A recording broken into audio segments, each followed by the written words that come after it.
There we go. Hi, welcome to Building Their Way, video number 2. We're going to talk to you today about waiver or interest list.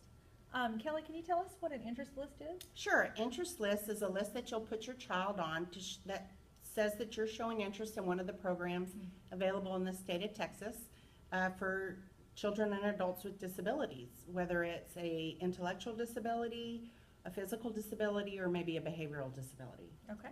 And what services might my child receive? They provide respite services, they provide skilled nursing, they can provide job coaching,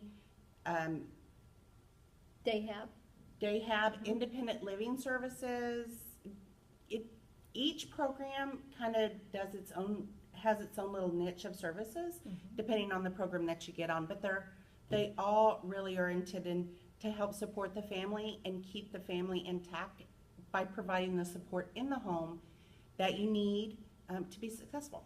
Okay. When should I put my child on the list? Yesterday or the day before. Yes. Yeah, just as soon as you Please. can. Maddie's number 450 on the HCS list, which is the program that best fits her need. Last year they moved 50 people off the list. The 2 years prior to that, they moved nobody off the list because there was no funding. And how many years did it take for her to get up to 450? She's been on the list since she's 6. Yeah. She's now 19. Okay. We are on MDCP now. It took us about 9 years to get on MDCP. But she can only stay on that program until age 21. So that's the difference. Some of the programs have age restrictions, and then like HCS, once Maddie gets on HCS, she's on it for life.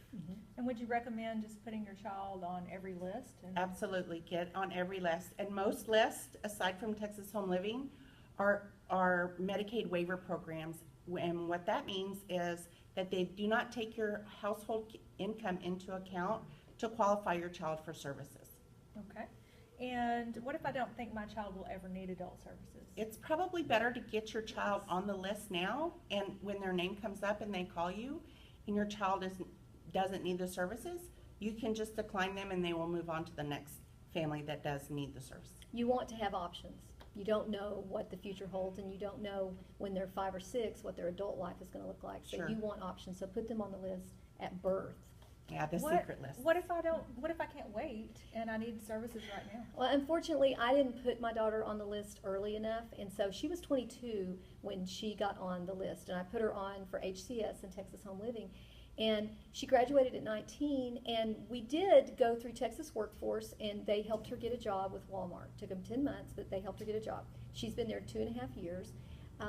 But you know, after that, her life was kind of at a standstill. I mean, she was home during the day while I worked full time, and she had no socialization. She had no, support, no services going on during the day. So I found MHMR. I went to Denton MHMR, and they tested her and found that she was intellectually disabled, and then she qualified for General Revenue Services. And so now with General Revenue Services, just as the stuff that Kelly talked about, she gets day-hab, which has been a lifesaver for her and a game changer for her, because she goes 4 days a week. She can go 5 days, but she goes 4 right now, 9 to 2.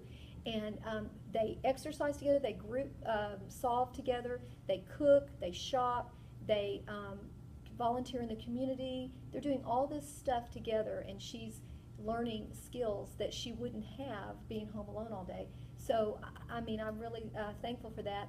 And we private pay for, we don't have to pay for those services because she gets MHMR, but we do have to get her there, and so we have to pay transportation. And if we don't, if in the future she wants to live independently, we're going to have to private pay until she comes up on these lists. And she's number 70,000 right now. And that's like 11-year wait list for her, and she's 23. It's a long time. And don't be scared that they're going to send some stranger into your house to take care of your child for respite services. You can do the CDS option, which is Consumer Directed Services. You can hire anybody that you choose. They have to pass a background check, but I interview everybody that I have come in and provide respite services for Maddie. And and that makes me much more comfortable leaving Maddie with someone that I have chosen to leave her with. And I want to add that if your child has an emotional disturbance, that there is a waiver for that, and the wait list is not very long for that. It's a fairly new program. So we're going to include the information that we've talked about today in the email, and we're also going to try to attach it to the YouTube channel. Mhm. So look for that attachment. And thanks for watching our video. And make your goals. Get them on the list now, okay? If you have Right any now. questions, we're here. Yes.